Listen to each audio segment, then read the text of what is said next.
Marcus Whitfield looked down at the cleaning woman with contempt, calling her just a janitor who should stick to mopping floors. He had no idea that Delilah Chen had been quietly documenting his embezzlement of millions from charity funds meant for sick children and homeless families. Armed with her master keys and intimate knowledge of the building's secrets, she was about to lock him inside and destroy his career forever. The fluorescent lights hummed overhead as Delilah Chen pushed her cart through the empty corridors of Whitfield and Associates. At 11:47 p.m., the prestigious law firm was a ghost town, save for the occasional workaholic attorney burning the midnight oil. She preferred it this way, invisible, unnoticed, free to work in peace. Her rubber-soled shoes whispered against the marble floors as she approached Marcus Whitfield's corner office. The nameplate gleamed, Marcus J. Whitfield, Senior Associate. Through the frosted glass, she could see his silhouette hunched over his desk, phone pressed to his ear. "Told you, the Riverside account is clean." Marcus's voice carried through the thin walls. "The charity disbursements look legitimate on paper. Just make sure the shell company invoices match the dates I gave you." Delilah froze, her dust cloth suspended mid-swipe. Shell companies. Her stomach tightened. After 6 years of cleaning these offices, she'd picked up enough legal terminology to know that phrase meant trouble. "No, no, no," Marcus continued, his voice dropping to a harsh whisper. "The audit team won't dig that deep. They're looking for compliance, not—" The conversation stopped abruptly. Delilah quickly resumed cleaning the conference table, but her hands trembled slightly. She'd heard things before: confidential client conversations, office politics, settlement discussions. But this felt different, darker. Marcus's office door clicked open. She kept her eyes down, focusing on an imaginary spot on the mahogany surface. "You," Marcus said sharply. "What are you doing here so late?" Delilah looked up slowly, meeting his steel-gray eyes. At 38, Marcus Whitfield was everything the legal world worshipped. Tall, classically handsome, impeccably dressed even at midnight. His blonde hair was perfectly styled despite the late hour. His designer tie still knotted with mathematical precision. "Cleaning, sir," she said quietly, her slight accent coloring the words. "Night shift starts at 11. Marcus studied her with the same expression he might reserve for examining evidence. Cold, calculating, dismissive. "Right, the cleaning lady? What's your name again?" "Delilah." "Delilah Chen. Well, Delilah Chen, I hope you understand that attorney-client privilege extends to anything you might overhear while dusting." His smile was sharp as a blade. "Not that someone in your position would understand such concepts anyway." Heat flushed Delilah's cheeks, but she simply nodded. "Of course, sir." "Good. Make sure my office is spotless. The partners' meeting is tomorrow morning and I can't afford any distractions." As Marcus gathered his papers and swept past her, Delilah caught a glimpse of the documents in his briefcase, even upside down. She recognized the Riverside Medical Center letterhead. Her heart hammered against her ribs. The next morning arrived gray and drizzling, typical for Seattle in October. Delilah had spent a sleepless night replaying Marcus's phone conversation, trying to dismiss the unease that settled in her stomach like a stone. She told herself it was none of her business. She was just the cleaning lady, as Marcus had so eloquently reminded her. At 7:30 a.m., she arrived for her second job, part-time administrative support for the building's maintenance office. It was a way to earn extra income and stay connected to the building's operations during business hours. As she sorted through work orders in the small basement office, the sound of expensive shoes clicking across the lobby tiles drifted down through the ventilation system. The partners' meeting was starting. Delilah's hands stilled on the paperwork. Against her better judgment, she found herself climbing the service stairs to the main floor. The partners' conference room was just around the corner from the maintenance closet. If she positioned herself correctly, exceptional work on the Riverside Medical Center account. Senior partner Harrison Blackwell's voice boomed through the solid oak doors. "Marcus, your handling of their charity fund administration has been nothing short of brilliant." Delilah pressed herself against the wall, invisible in her gray uniform. "Thank you, Harrison," Marcus replied smoothly. "The medical center's trust in our firm has been incredibly rewarding. Their charity serves over 3,000 underprivileged patients annually. It's an honor to help facilitate such important work." The words sounded noble, but Delilah remembered the conversation from last night. Shell companies, fake invoices, her hands clenched into fists. "The board is particularly impressed with your cost management," added Eleanor Patterson, the firm's managing partner. "Keeping administrative fees low while maintaining such high service standards." The maintenance closet door suddenly swung open, revealing Delilah with an armload of fresh towels. She'd been so focused on listening that she hadn't heard approaching footsteps. Marcus stood in the doorway, his face thunderous. Behind him, the entire partnership team had turned to stare at the interruption. "What?" Marcus said slowly, his voice carrying the promise of consequences. "Is she doing here?" Eleanor frowned. "Who is she?" "The cleaning lady," Marcus spat, as if the words themselves were contaminated. "Apparently she can't tell the difference between night and day shifts." Delilah's cheeks burned. "I was just restocking the—" "I don't care what you were doing," Marcus interrupted, stepping closer. His cologne was overwhelming, expensive and suffocating. "This is a partners meeting. These are confidential discussions about client matters worth millions of dollars. Do you understand what that means?" The room fell silent except for the soft patter of rain against the windows. 8 of the city's most powerful attorneys stared at Delilah as if she were something that had crawled out from under a rock. "I understand, sir," she whispered. Marcus's smile was cruel and satisfied. "I don't think you do. You see, some people in this world are meant for important things, making decisions that affect lives, handling complex legal matters, building something meaningful, and others." His eyes traveled over her uniform with undisguised contempt. "Others are meant to clean up after the people who matter." Eleanor shifted uncomfortably. "Marcus, that's enough." "No, Eleanor, it's not enough," Marcus continued, his voice rising. "This is exactly the kind of security breach that could cost us major clients. She shouldn't even be in this building during business hours. She's just a janitor. She should stick to mopping floors and emptying trash cans. Work that actually matches her capabilities." The words hit Delilah like physical blows. Around the table, some partners looked uncomfortable, others merely bored. No one spoke in her defense. She was invisible to them, not a person, just part of the building's fixtures. "I'm sorry," Delilah said quietly, backing toward the door. "It won't happen again. Make sure it doesn't," Marcus called after her. "People like you should remember their place." As Delilah fled down the hallway, her face burning with humiliation, she heard Marcus's laughter echoing from the conference room, rich, satisfied, dismissive. In that moment, something fundamental shifted inside her. The quiet, invisible cleaning lady who had spent 6 years accepting disrespect and condescension felt a spark of something she hadn't experienced since immigrating to America 15 years ago. Anger. Pure, righteous, transformative anger. Marcus Whitfield had just made the biggest mistake of his life. He'd assumed that someone he considered beneath notice couldn't possibly pose a threat to him. He was about to learn how wrong he was. Delilah Chen's apartment was a study in contradictions. The small one-bedroom space in the International District was immaculately clean, but crowded with evidence of dreams deferred.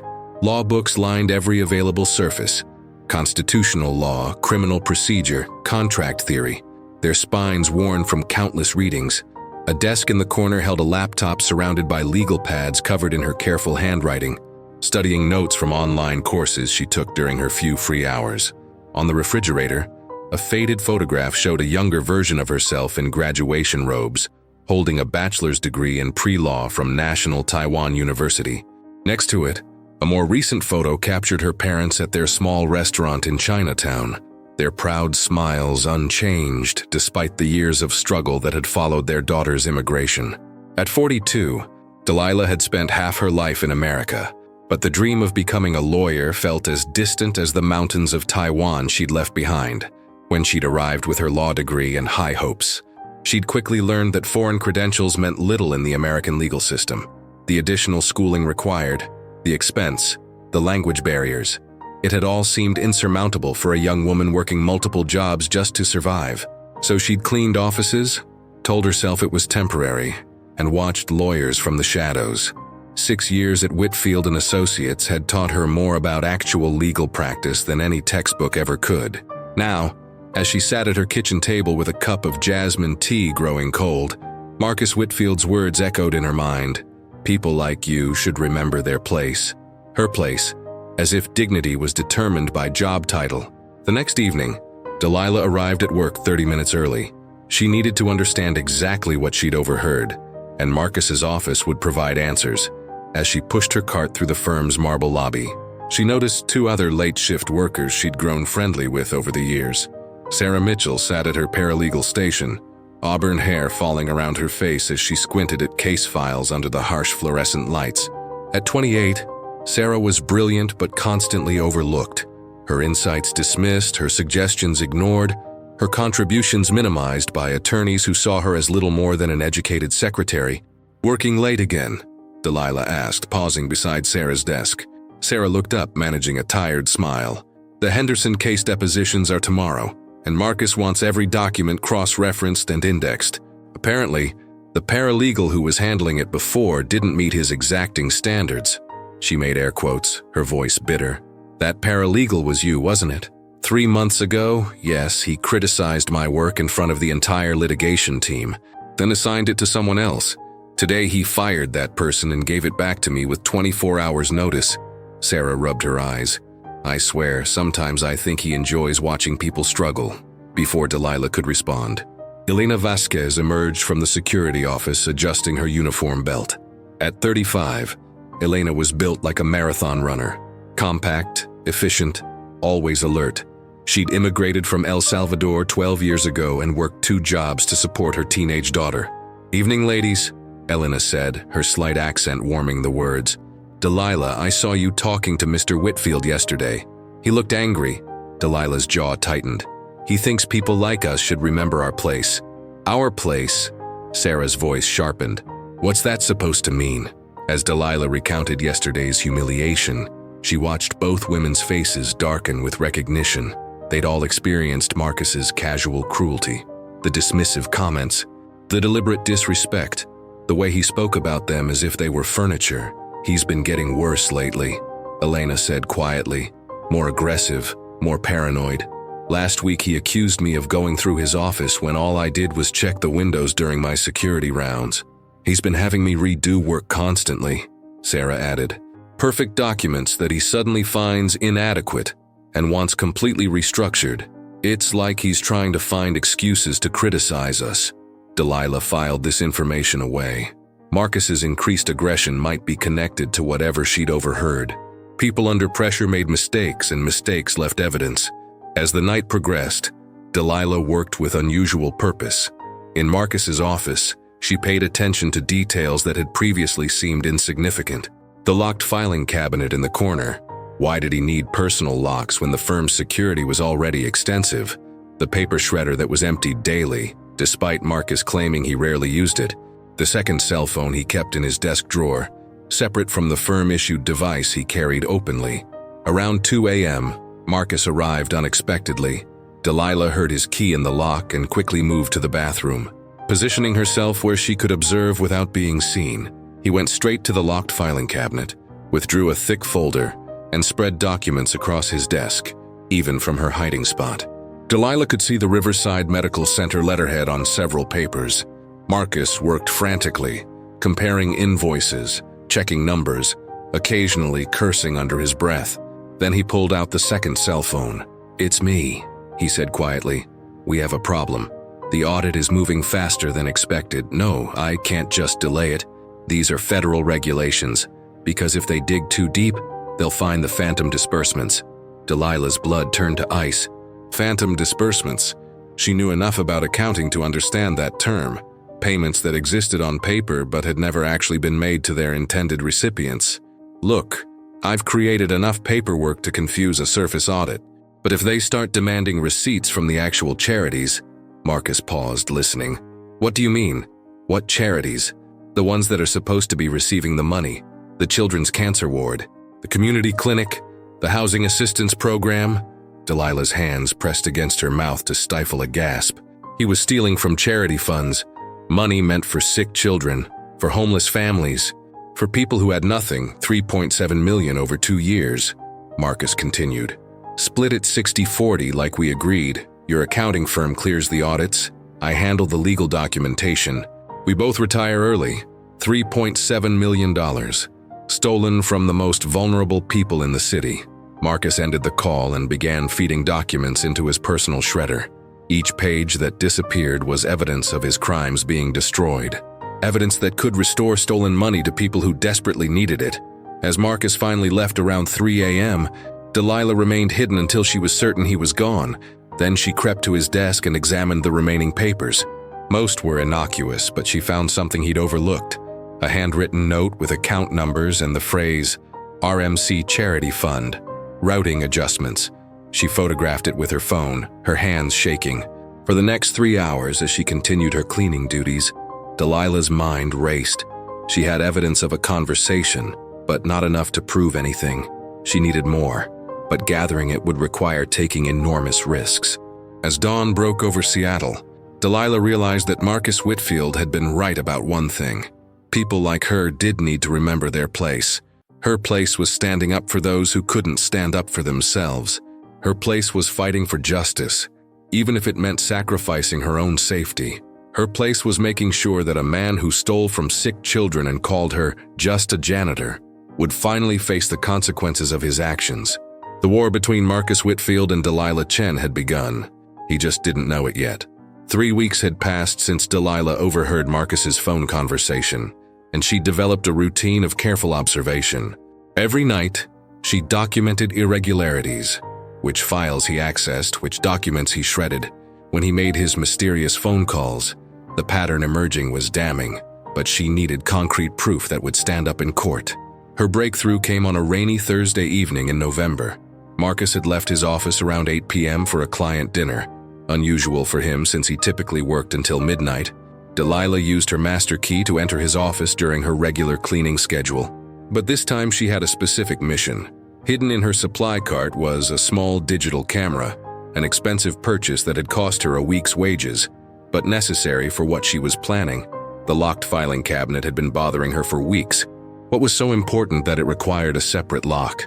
As she cleaned around it, she noticed something new. A small piece of tape on the lock mechanism, almost invisible unless you knew to look for it. It was a security measure, a way to tell if the lock had been tampered with. Marcus was definitely hiding something important, but it was his computer that provided the real revelation in his rush to leave for dinner. He'd forgotten to log out of his workstation. The screen showed an encrypted folder labeled RMC, Personal, and Delilah's heart raced as she realized what she was looking at. Inside the folder were dozens of documents related to the Riverside Medical Center Charity Fund, but these weren't the official records that would be stored in the firm's main database. These were Marcus's personal files. Spreadsheets showing the real money flow, email exchanges with someone named David Kruger at Pinnacle Accounting Solutions, and most damning of all, bank account information for shell companies with names like Northwest Community Services and Pacific Healthcare Initiative. Delilah photographed everything, her hands steady despite her racing pulse. Each document painted a clearer picture of the scheme. Marcus had created fake charitable organizations, complete with websites and incorporation papers, when Riverside Medical Center transferred money to what they believed were legitimate charities. The funds instead went to accounts controlled by Marcus and his accomplice. The most heartbreaking document was a spreadsheet titled Diverted Funds, Impact Analysis. It showed exactly what the stolen money should have funded. $180,000 for pediatric cancer treatment equipment, $240,000 for a free clinic serving undocumented immigrants, $90,000 for emergency housing assistance, and dozens of other programs that helped the city's most vulnerable residents. As Delilah continued photographing, she heard voices in the hallway. Marcus had returned early. "Told you, the books are clean," he was saying to someone. "My accounting contact guaranteed the audit will find no irregularities." Delilah quickly closed the files and grabbed her cleaning spray, positioning herself at the window as if she'd been cleaning glass the entire time. Her heart hammered so loudly she was certain Marcus would hear it. The door opened, and Marcus entered with a man Delilah didn't recognize. Tall, thin, wearing wire-rimmed glasses and an expensive suit. This had to be David Kruger from the accounting firm. "The cleaning lady," Marcus said with disdain as he noticed Delilah. "Don't mind her. She's functionally invisible," Kruger laughed. "Does she understand English?" "Barely," Marcus lied, his eyes never leaving Delilah. And even if she did, she'd be too stupid to understand what we're discussing anyway. Delilah continued cleaning, but every word burned itself into her memory. The Riverside audit starts Monday, Kruger said, settling into one of Marcus's leather chairs. My team will conduct a preliminary review, identify any areas of concern, then present a clean report to the federal auditors. As far as they'll know, every dollar went exactly where it was supposed to. What about the paper trail? If they start demanding receipts from the actual charities, the charities don't know they were supposed to receive anything, Kruger interrupted smoothly. Riverside thinks the money was distributed months ago. The charities never expected it because they never applied for grants they didn't know existed. It's a perfect circle. Marcus relaxed slightly. And your fee? 20% of the total diverted funds, $740,000, transferred to my Cayman Islands account next week. Delilah's hand slipped on the window cleaner. Creating a small streak on the glass, both men looked at her sharply. Careful, Marcus said coldly. These windows cost more than you make in a year. Sorry, sir, Delilah whispered, and continued cleaning with exaggerated care. The conversation resumed, but Kruger seemed nervous about her presence. After a few minutes, he suggested they finish their discussion over dinner. As they prepared to leave, Marcus walked to his computer and swore softly. I forgot to log out, he muttered, quickly closing the encrypted folder. His eyes flickered to Delilah suspiciously. You didn't touch my computer, did you? No, sir, Delilah said truthfully. She hadn't touched it. She'd only used it. Marcus stared at her for a long moment, then shook his head. Of course you didn't. You probably don't even know how to turn a computer on. After they left, Delilah sank into Marcus's chair, her whole body shaking. She now had names, numbers, dates, and most importantly, proof of the conspiracy. But she also realized she was in real danger. If Marcus suspected she knew anything, her life could be at risk. The next morning, Delilah sought out Sarah Mitchell during the breakfast break. She found her in the building's small cafeteria, nursing a coffee and looking exhausted. Sarah, can I ask you something confidential? Sarah looked up. Curious? Of course. Hypothetically, if someone discovered that an attorney at the firm was involved in financial crimes, what would be the proper way to report it? Sarah's eyes sharpened. That's a very specific hypothetical. Are we talking about embezzlement, fraud, money laundering? All of the above, potentially. Sarah set down her coffee cup carefully. Well, hypothetically, it would depend on the scope of the crimes. If it involved client funds, it would need to be reported to the State Bar Association and potentially the FBI's Financial Crimes Division. Why do you ask? Delilah hesitated. She trusted Sarah, but involving her meant putting her at risk too. I may have overheard something that concerned me. Marcus. Sarah's voice dropped to a whisper. Delilah nodded. Sarah was quiet for a long moment, then leaned forward. Delilah, I've been tracking billing irregularities on the Riverside account for months. Marcus keeps reassigning me whenever I get close to something, but I've noticed patterns that don't make sense. If you have information that could help piece together what's happening, it's dangerous, Delilah warned. So is letting him continue stealing from charity funds, Sarah replied grimly. I became a paralegal to help people find justice. If Marcus is really doing what I think he's doing, then we have an obligation to stop him. That evening, as Delilah walked through the building during her shift, she felt eyes watching her. Elena Vasquez stepped out of the shadows near the elevator bank. We need to talk, Elena said quietly. I've been reviewing the security footage from the past month, and I found something strange. They walked to Elena's security office where multiple monitors showed feeds from cameras throughout the building. Elena pulled up a file on her computer. Look at this, she said, pointing to timestamps on the screen. Every time you've cleaned Marcus's office over the past 3 weeks, the cameras in that hallway have mysteriously malfunctioned for exactly the duration of your cleaning time. Delilah's blood ran cold. What does that mean? It means someone with access to the security system has been disabling the cameras to hide something, and since I'm the only one who manages the system, that someone has been using my access codes without my knowledge. Elena pulled up another file. I started digging deeper and found deleted footage. Conversations, meetings, document exchanges that someone didn't want recorded. The deletion pattern matches perfectly with the nights Marcus has been staying late. He's been using your access to erase evidence, Delilah realized. Which means when this eventually comes to light, I'll be the one who looks guilty of tampering with security footage. I could go to prison for this." The three women stared at each other, understanding passing between them without words. Marcus wasn't just stealing money. He was systematically setting up safeguards that would protect him while implicating others. Elena would take the fall for the missing footage. Sarah could be blamed for the billing irregularities she'd been investigating. And Delilah, the invisible cleaning lady, would be dismissed as an unreliable witness even if she tried to speak up. Unless they worked together to expose him first. "We need a plan," Sarah said finally. "Something that protects all of us while ensuring justice for the people he's stealing from." As Seattle rain pelted the windows of the security office, three women who had been dismissed, overlooked, and underestimated began planning the downfall of one of the city's most powerful attorneys. Marcus Whitfield had made a critical error in judgment. He'd assumed that people he considered beneath notice couldn't possibly threaten him. He was about to discover that his biggest mistake wasn't stealing the money.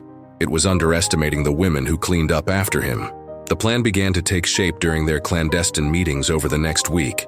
Sarah would continue tracking financial irregularities while building a comprehensive case file. Elena would document the security breaches and preserve evidence of the footage tampering. Delilah would gather physical evidence from Marcus's office while maintaining her invisible status. But Marcus was becoming increasingly paranoid, and his behavior toward the staff was escalating beyond mere contempt into something darker. It started with small things. Documents that Elena swore she'd seen him shred mysteriously reappearing on his desk, perfectly intact. Camera angles in his office subtly adjusted so they no longer captured certain areas. Phone calls made from the building's landlines instead of his cell phones, knowing that Elena monitored mobile device usage but had no access to the firm's main telecommunications. Then came the direct intimidation. Sarah was working late on a Friday evening, cross-referencing billing codes for the Henderson case, when Marcus appeared beside her desk like a shadow. It was nearly 9 p.m., and the office was empty except for night staff. "Sarah," he said, his voice silk over steel. "Still here, that's very dedicated of you." She looked up from her computer screen, fighting to keep her expression neutral. "Just finishing up the Henderson documentation. You wanted it completed by Monday." Marcus perched on the edge of her desk, too close, invading her personal space with calculated precision. His expensive cologne couldn't mask something predatory in his demeanor. "You know, I've been thinking about your work lately," he said conversationally. "Your attention to detail is remarkable. Sometimes I wonder if you notice too much." Sarah's mouth went dry. "I just try to be thorough." "Mr. Whitfield?" "Thorough, yes." His hand moved to rest on her computer monitor, fingers drumming against the plastic casing. "The thing about being thorough, Sarah, is that sometimes people stumble across information that isn't meant for them. Information that could be misinterpreted." He leaned closer, his voice dropping to barely above a whisper. "I'd hate for someone as promising as you to damage their career over a misunderstanding. The legal world is smaller than people think. Reputation is everything, and false accusations, even well-meaning ones, can destroy a person's future permanently." Sarah's hands trembled slightly as she saved her work. "I understand completely, Mr. Whitfield." "I'm sure you do." Marcus stood, straightening his tie with practiced precision. "Have a good weekend, Sarah. Try not to work too hard. Sometimes the most intelligent thing a person can do is know when to stop looking so closely at things that don't concern them." After he left, Sarah sat in the empty office for 20 minutes, her heart racing. The threat had been delivered with perfect deniability. A lawyer's threat, impossible to prove but crystal clear in its intent. Elena experienced her own version of Marcus's pressure tactics 2 days later. She was conducting her routine security sweep when Marcus cornered her in the basement parking garage. The fluorescent lights flickered overhead, casting harsh shadows between the concrete pillars. At 11 p.m., the garage was empty except for a few remaining vehicles. "Elena," Marcus called out, his footsteps echoing off the concrete walls. "Just the person I wanted to see." Elena turned, her hand instinctively moving to the radio on her belt. Something in Marcus's tone set off every alarm bell in her head. "Mr. Whitfield, working late again. Always." He stepped closer, his presence somehow making the spacious garage feel claustrophobic. "I wanted to discuss some concerns about building security," specifically gaps in our surveillance coverage. Elena's training kicked in. Keep calm, maintain professional distance, document everything. What kind of gaps? Missing footage, deleted files, camera malfunctions that seem to follow very specific patterns. Marcus's smile was sharp as broken glass. Now, I'm not suggesting intentional misconduct. Mistakes happen, equipment fails, but when patterns emerge, he pulled out his phone, showing Elena a screenshot of security logs, her access codes, timestamps, deletion records, her own digital signature attached to actions she'd never taken. "This is impossible," Elena whispered. "I never deleted those files." "Of course you didn't," Marcus said smoothly. "But proving that might be challenging, don't you think? Especially for someone in your situation." Elena's blood turned to ice. Her immigration status was legal but complicated. Work visas, residency applications, a teenage daughter depending on her stability. Any suggestion of misconduct could jeopardize everything she'd built. "What do you want?" she asked quietly. "Nothing dramatic, just continued cooperation, flexibility when it comes to security protocols, and most importantly, the understanding that some conversations, like this one, never happened." Marcus turned to leave, then paused. "Oh, and Elena, that daughter of yours is starting college soon, isn't she? University of Washington, if I remember correctly, expensive school. Would be a shame if anything disrupted those plans." The threat was subtle but unmistakable. Elena stood alone in the parking garage for a long time after Marcus left, understanding with perfect clarity that she was trapped. But it was Delilah who faced the most direct confrontation. She was cleaning Marcus's office on Wednesday night when he arrived unexpectedly. The third time in 2 weeks he'd forgotten something and needed to return after hours. Delilah was beginning to suspect these weren't coincidences. "Working hard, I see," Marcus said, closing the door behind him with a soft click that sounded ominous in the quiet office. "Yes, sir," Delilah continued, dusting his bookshelf, but every nerve in her body was alert. Marcus walked to his desk, opened a drawer, and pulled out a manila folder. "Delilah, how long have you been working for the cleaning service?" 6 years, sir." 6 years. That's a long time to be cleaning the same offices, seeing the same people, overhearing the same conversations." He opened the folder, revealing photographs, pictures of Delilah taken from security cameras, time-stamped images showing her cleaning his office near his computer, by his filing cabinets. "You see, I've been conducting my own security review," Marcus continued conversationally. "Very thorough, very detailed. And I've discovered that certain areas of my office have been accessed outside normal cleaning protocols." Delilah's mouth went dry, but she forced herself to continue working. "I only clean what's on my assignment list." "Sir? Of course you do. But here's what puzzles me. Why would a simple cleaning lady need to photograph documents?" He pulled out a printed image. Grainy, but clearly showing Delilah with her phone positioned over papers on his desk. The timestamp read 2 weeks ago, during one of her evidence-gathering sessions. "This is interesting technology," Marcus said, examining the photo with mock curiosity. Hidden cameras, motion sensors, facial recognition software. Amazing what money can buy when you want to protect your assets. Delilah realized with growing horror that Marcus had been watching her watch him. Every piece of evidence she'd gathered, every photograph she'd taken, every careful observation, he knew about all of it. "Now," Marcus continued, his voice taking on a harder edge, "I could call the police right now. Breaking and entering, theft of confidential documents, corporate espionage. You'd be looking at 5 to 10 years in federal prison. Your family's restaurant would suffer tremendously without your income, wouldn't it?" Delilah's hands stilled on the bookshelf. He'd investigated her family. "But I'm not an unreasonable man," Marcus said magnanimously. "Mistakes happen. People sometimes find themselves in situations beyond their understanding. So here's what's going to happen. You're going to delete every photograph you've taken. You're going to forget every conversation you think you overheard. And you're going to continue being exactly what you are. Invisible, silent, and completely unimportant." He walked closer, his voice dropping to a menacing whisper. "Because if you don't, I'll destroy everything you care about, your job, your family's business, your parents' immigration status. Yes, I know about the irregularities in their documentation, One phone call from me to ICE and they'll be on a plane back to Taiwan within 48 hours. The threat hit Delilah like a physical blow. Her parents had worked for 15 years to build their small restaurant. To establish themselves in the community, they were legal residents, but their early documentation had minor irregularities that a skilled attorney could exploit. "Do we understand each other?" Marcus asked. "Yes, sir," Delilah whispered.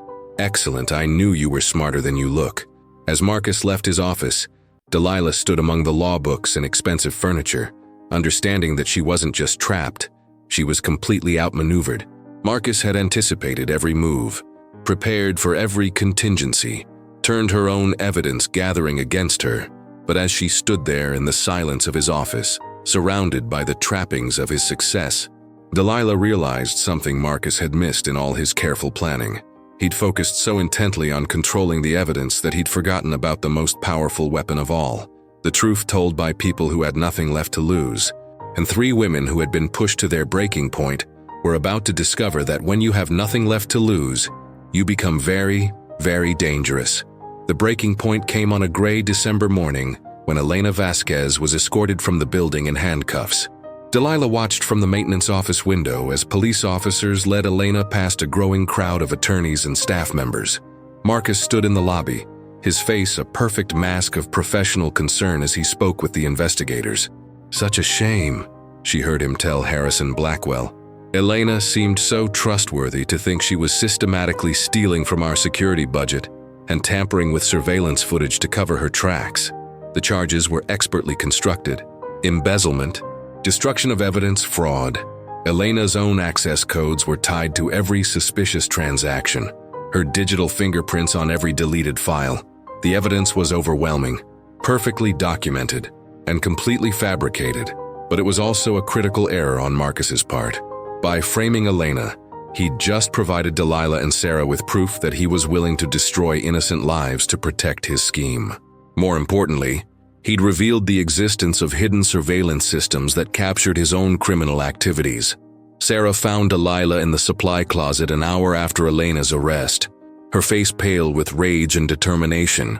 "He's going too far," Sarah whispered. "Elena has a daughter, a college scholarship. Her whole life is being destroyed to cover up his crimes. We have to move now," Delilah agreed, "before he frames us too." They met that evening in Sarah's apartment, a modest one-bedroom in the Capitol Hill neighborhood. Sarah had printed every document she'd gathered over the past month: billing irregularities, suspicious transactions, timeline correlations that showed the pattern of Marcus's thefts. "The audit starts tomorrow," Sarah said, spreading papers across her coffee table. "Once Kruger's accounting team declares everything clean, Marcus will have federal verification of his fake records. After that, he'll be untouchable." Delilah pulled out her phone, showing Sarah the photographs she'd taken of Marcus's computer files. "These show the real accounts, the shell companies, the actual money trail. But he knows I have them. He's threatened my family.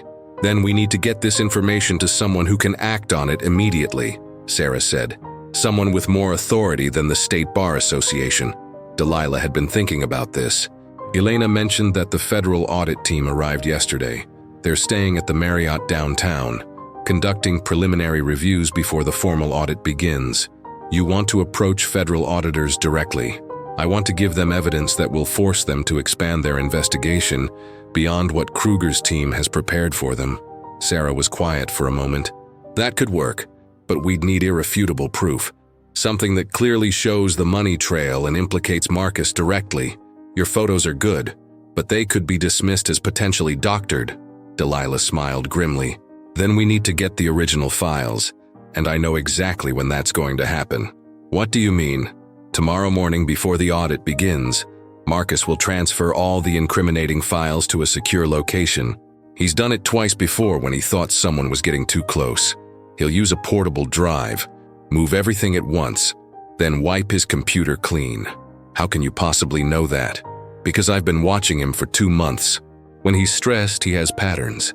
And tomorrow morning, he'll be more stressed than he's ever been." The plan was simple but dangerous. Delilah would arrive at work early, before Marcus, and position herself to observe his evidence removal process.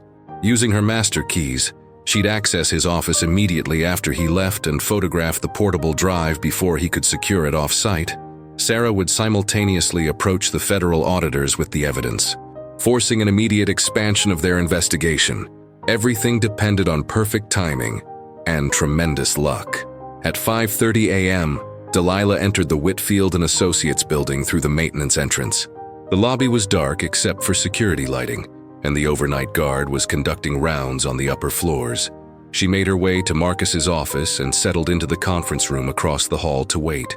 Marcus arrived at 6:15 a.m., earlier than his usual 7 a.m. schedule. Through the frosted glass, Delilah could see him moving frantically around his office, opening filing cabinets, accessing his computer, gathering documents with urgent efficiency. At 6:45 a.m., he emerged with a small briefcase and walked quickly toward the elevators. Delilah counted to 60, then used her master key to enter his office. The room showed signs of hasty packing, file drawers left open, papers scattered on his desk, his computer still logged in and displaying a file transfer completion message. But the portable drive was gone, obviously secured in the briefcase he'd taken with him. Delilah's heart sank. Without the drive, they had photographs but no original files. It might not be enough to convince federal investigators. Then she noticed Marcus's computer screen more carefully. The file transfer completion message included a destination folder, Whitfield Personal, Cloud Backup. He'd moved the files to an online storage system, probably as a secondary safeguard, and his computer was still logged into that cloud account. Delilah quickly accessed the backup folder and found everything. Spreadsheets showing the real money flow, email exchanges with Kruger, bank account information for the shell companies, even recorded phone conversations with his accomplice. Marcus had been so paranoid about losing evidence that he'd created a comprehensive digital archive of his own crimes. She copied everything to a USB drive she'd brought, then photographed the computer screen showing the cloud storage access logs. The timestamps and digital signatures would prove that these files came directly from Marcus's personal accounts. As she worked, she heard footsteps in the hallway.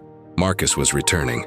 Delilah quickly logged out of his computer, grabbed her USB drive, and slipped into the bathroom adjacent to his office. Through the thin wall, she heard Marcus enter and immediately begin cursing. "Someone was in here," he said into his phone. "The computer's been accessed. No, nothing's missing, but the login timestamps show activity after I left." Delilah held her breath, pressing herself against the bathroom wall. "It had to be the cleaning lady," Marcus continued. "She's the only one with access. I don't care if you think I'm paranoid. I want her arrested today. Frame her for something if you have to." The conversation continued for several minutes, but Delilah had heard enough. Marcus was planning to have her arrested within hours. She had to act immediately. She waited until Marcus left again, then made her way to the building's main exit. Sarah was waiting in the parking garage with her car running. "Did you get it?" Sarah asked as Delilah jumped into the passenger seat. "Everything, financial records, communications, bank accounts, enough to prove the entire conspiracy." Delilah handed Sarah the USB drive. "But we have maybe 2 hours before Marcus tries to have me arrested on fabricated charges." Sarah pulled out of the parking garage and drove toward downtown Seattle. "The federal audit team is meeting at the federal building at 8:30 a.m. If we can get this evidence to them before the formal audit begins, we end this today," Delilah finished, as they drove through the early morning traffic. Delilah felt a sense of resolution settling over her. For 2 months she'd been invisible, gathering evidence while Marcus dismissed her as unimportant. He'd assumed that someone he considered beneath notice couldn't possibly threaten his carefully constructed criminal enterprise. In less than an hour, he would discover the cost of that assumption. The cleaning lady he'd humiliated and threatened was about to bring down his entire world. The federal building in downtown Seattle buzzed with morning activity as government employees, attorneys, and citizens streamed through security checkpoints. Sarah and Delilah approached the information desk, both trying to project confidence they didn't feel. "We need to speak with the federal audit team investigating Riverside Medical Center's financial records," Sarah said to the uniformed security officer.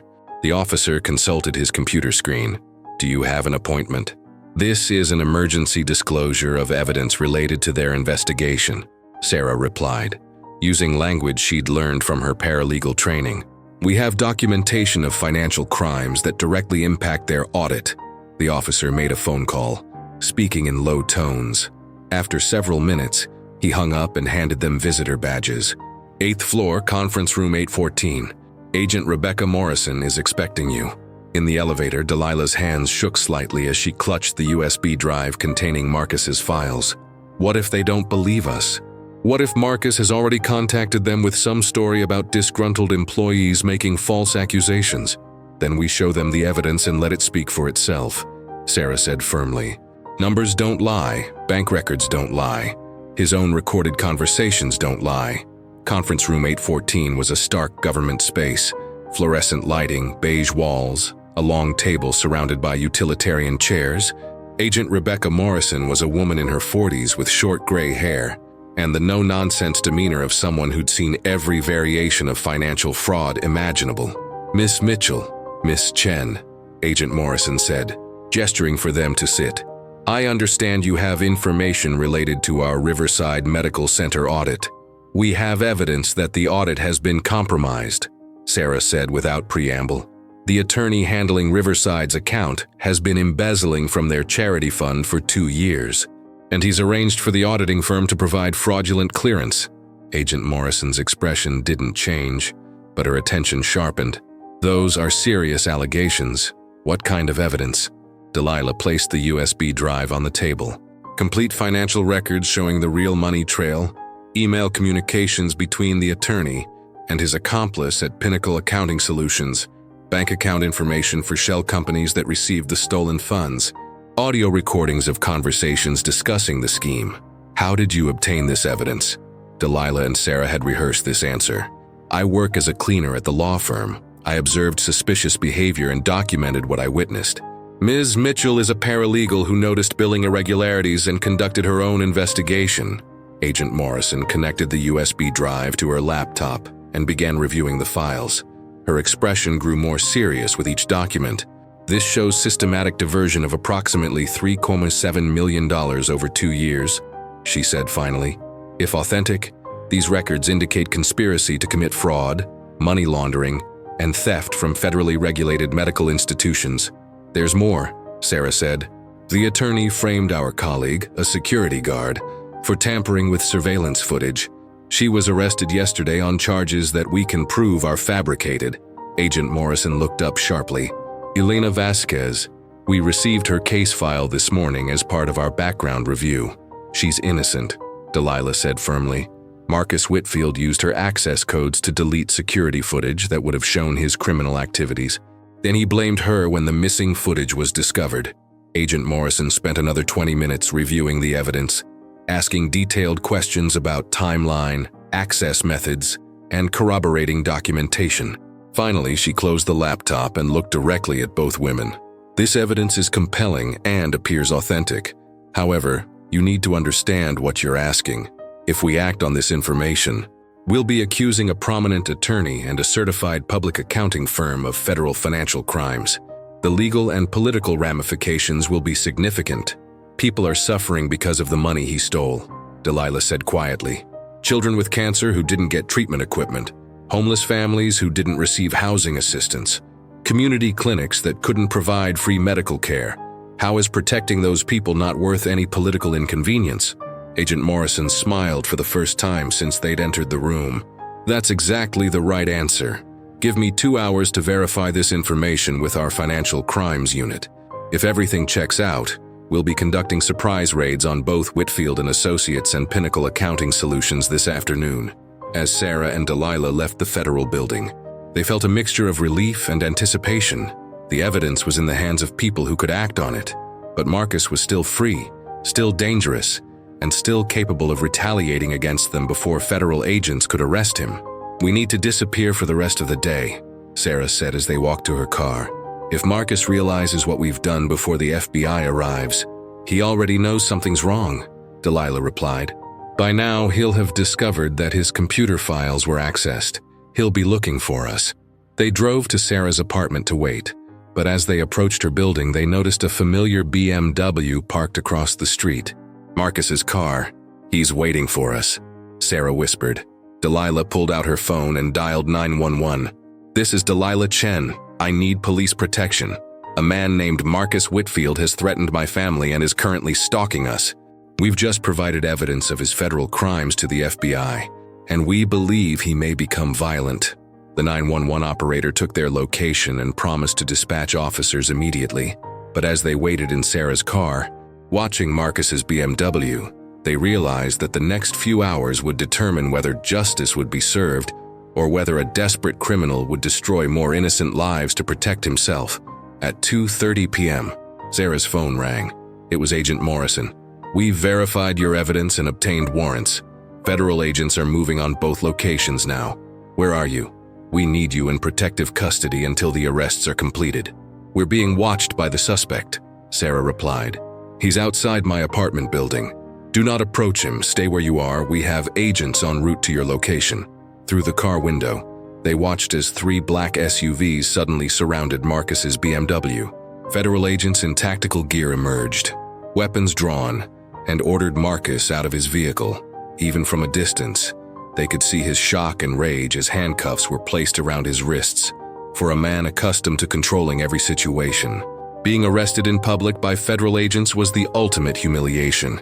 As Marcus was placed in the back of an FBI vehicle, he looked directly at Sarah's car, even across the street. His expression was unmistakable, pure, venomous hatred directed at the 2 women who had brought down his empire. But it was too late for revenge. The man who had called Delilah just a janitor and dismissed Sarah as an insignificant paralegal was now facing federal charges that could put him in prison for decades.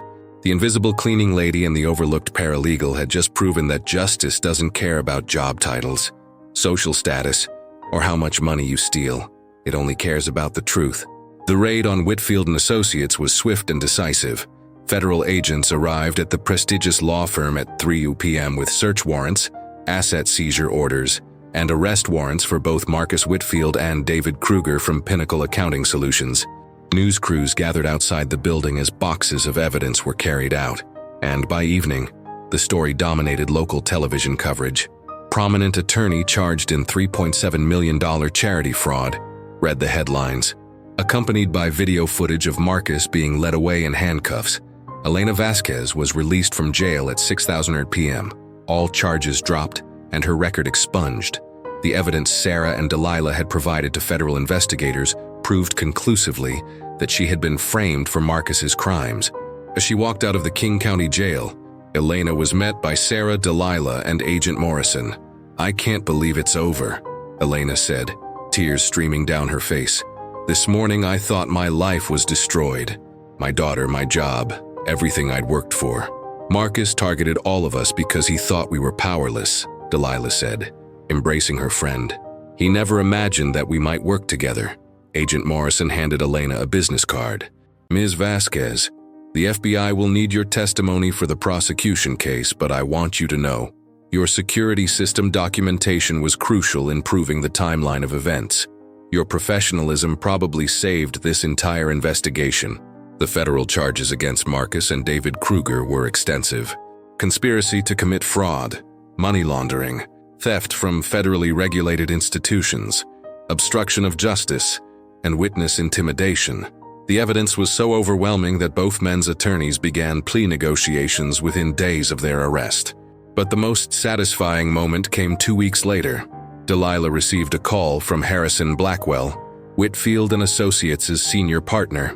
The firm was conducting its own internal investigation and wanted to meet with her about her role in exposing the fraud. She arrived at the law firm for the first time since Marcus's arrest. Walking through the marble lobby she'd cleaned countless times as an invisible presence. But today was different. Today, she was invited.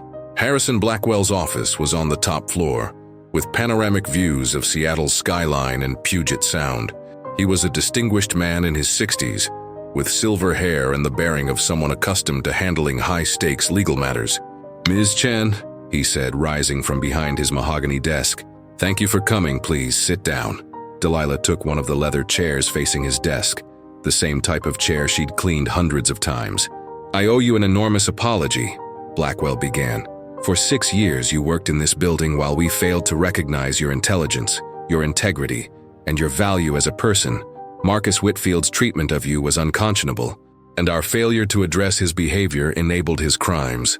Thank you, Mr. Blackwell. But I didn't ask you here just to apologize. I have a proposition." He opened a folder on his desk.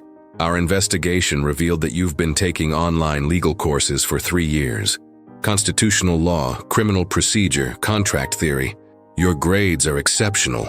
Delilah's heart began to race. "The firm would like to offer you a full scholarship to complete your law degree at the University of Washington. Additionally, we'd like to offer you a position as a paralegal while you're in school, with full benefits and a salary that reflects the value of your work."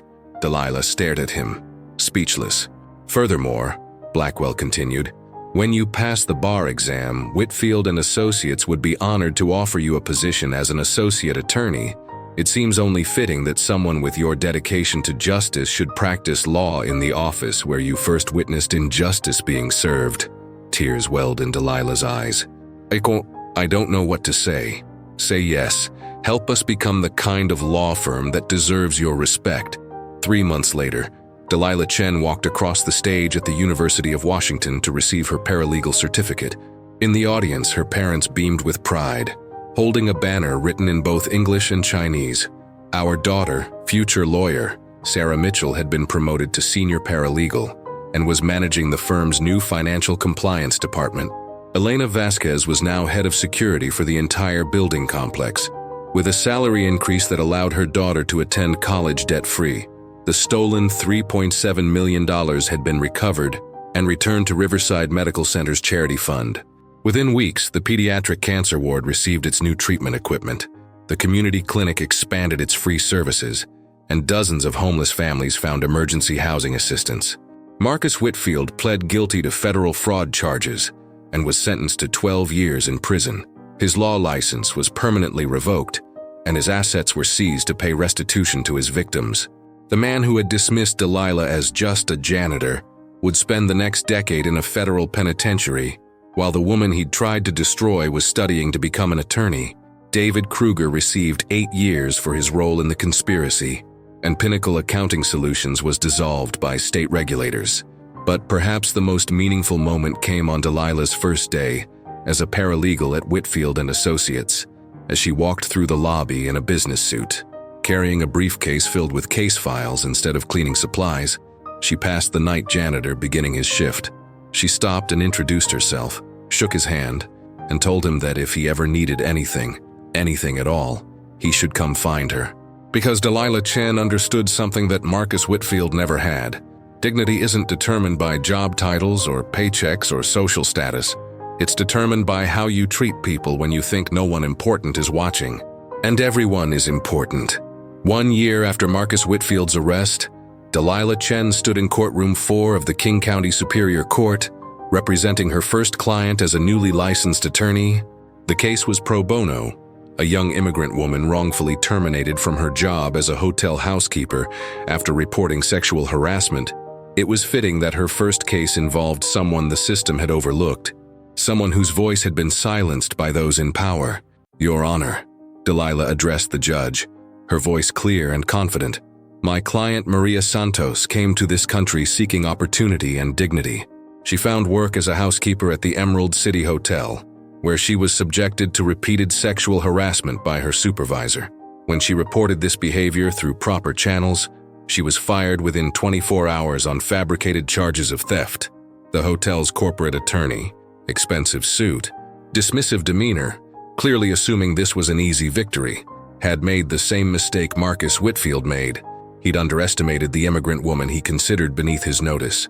The defense will argue that Miss Santos was terminated for legitimate cause," Delilah continued.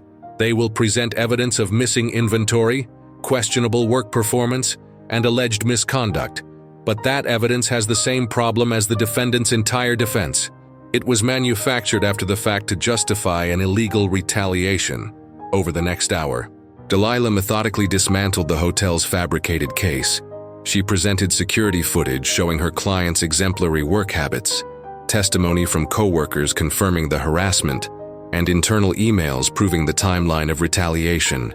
Her preparation was flawless, her arguments precise, Her command of legal procedure impressive for such a new attorney, but it was her closing argument that truly captured the courtroom's attention.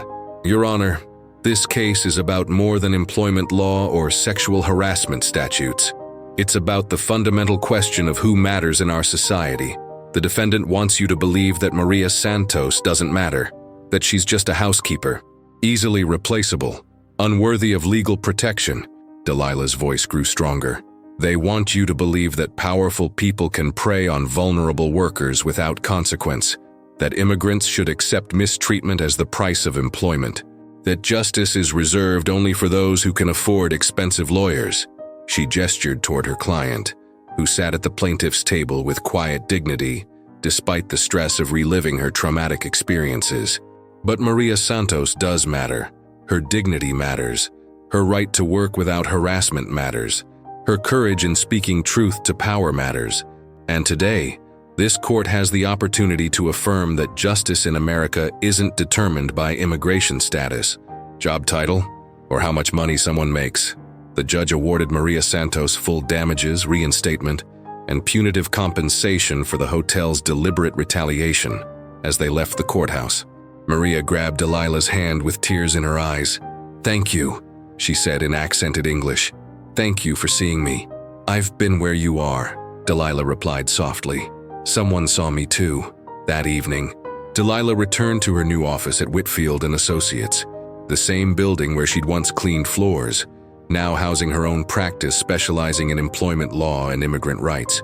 Her nameplate read, Delilah Chen, attorney at law, positioned on the door that had once belonged to Marcus Whitfield. Sarah Mitchell knocked and entered, carrying 2 cups of coffee. "How did the Santos case go?" "We won. Complete victory. Your first case as an attorney. You're already taking down corporate bullies. I'm proud of you." Delilah smiled, looking out her window at the Seattle skyline. "You know what's funny? Marcus thought he was teaching me my place when he humiliated me in that partners meeting. He was right about one thing.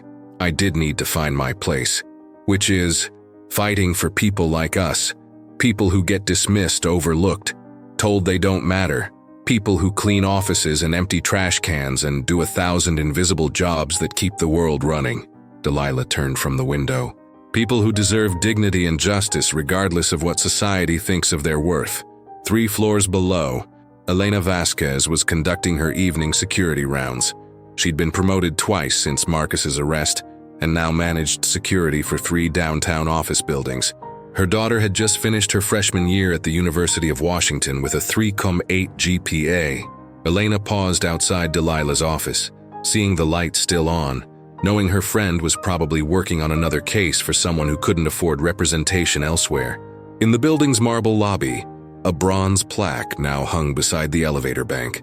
In recognition of the courage and integrity demonstrated by Elena Vasquez, Sarah Mitchell, and Delilah Chen in exposing financial fraud and upholding justice, their actions recovered $3.7 million for charity programs serving our community's most vulnerable citizens.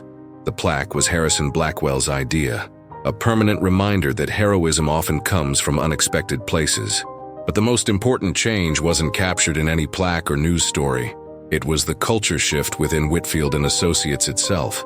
The firm had implemented new policies protecting employees who report misconduct, established a fund for legal education scholarships for building staff, and created partnerships with immigrant legal aid organizations.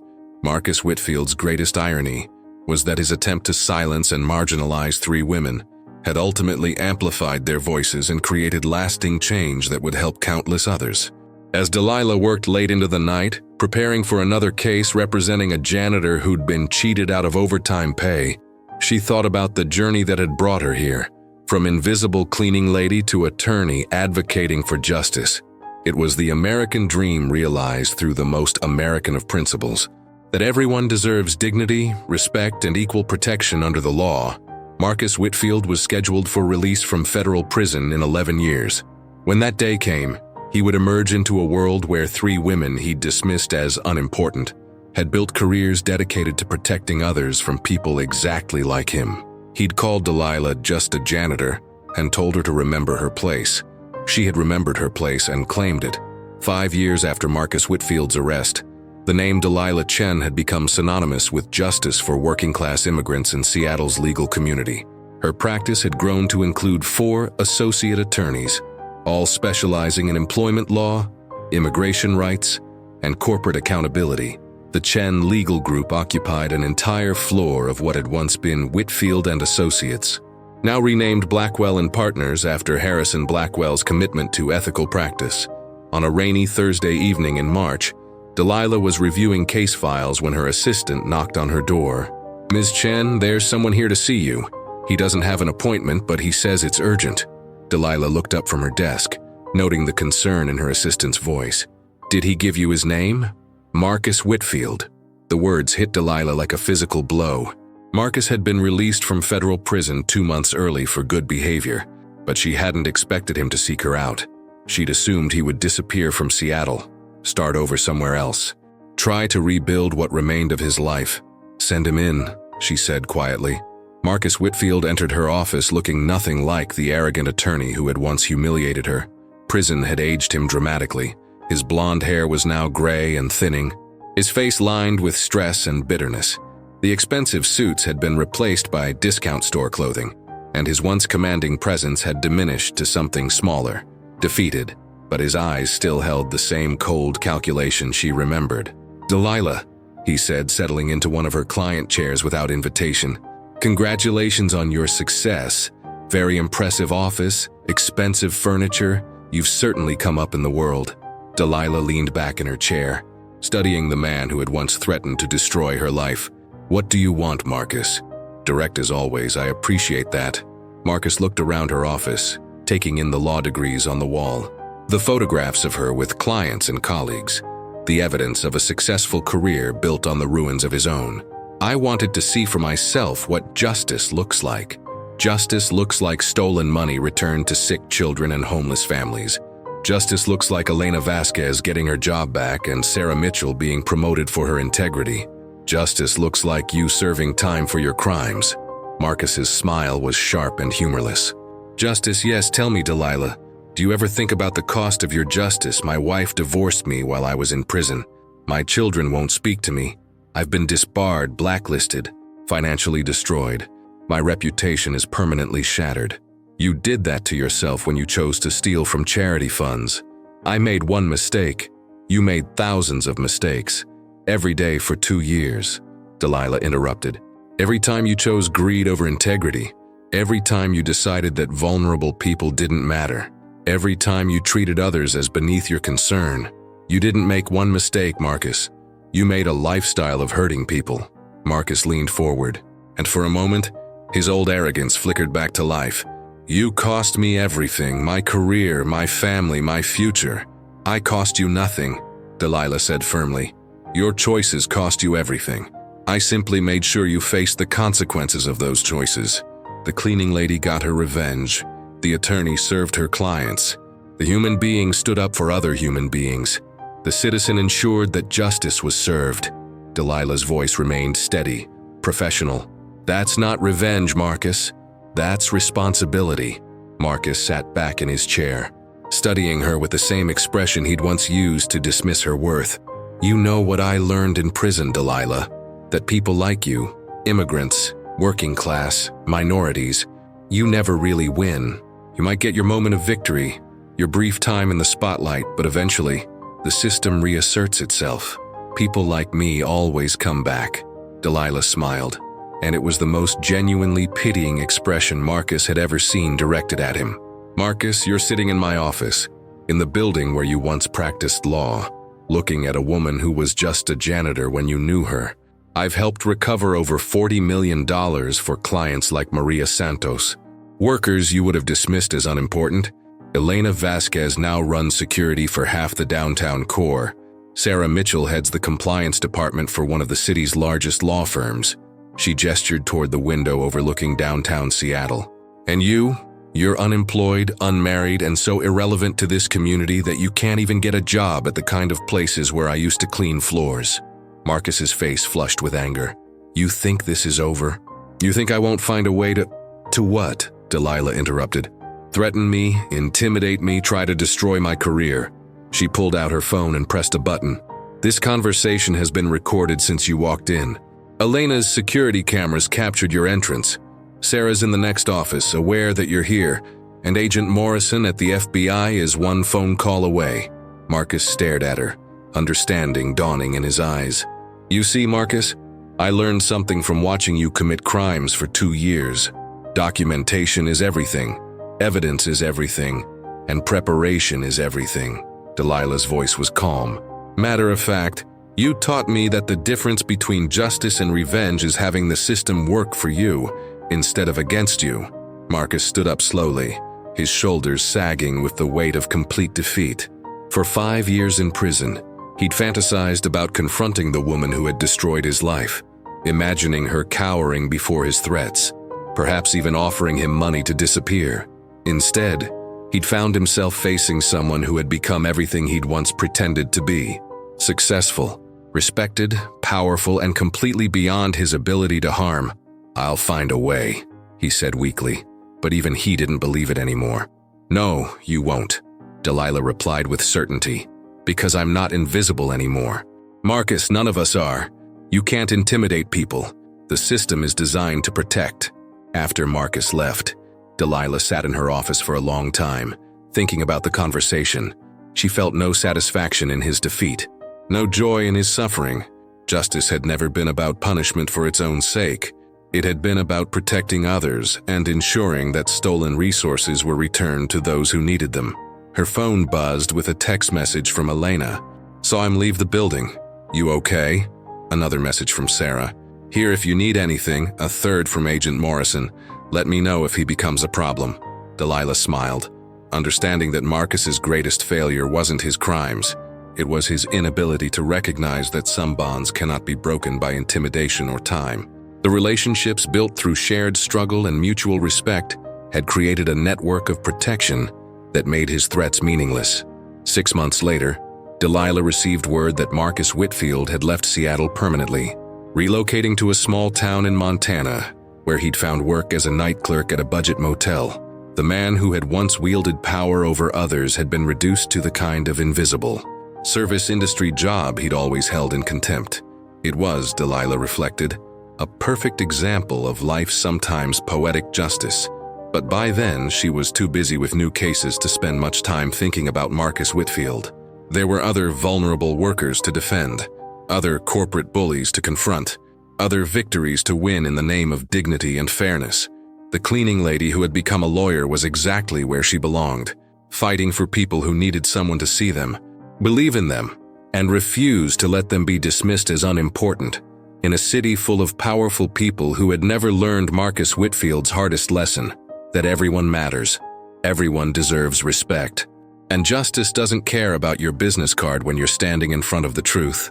Engagement messages. What did you think of Delilah's incredible journey from invisible cleaning lady to powerful attorney?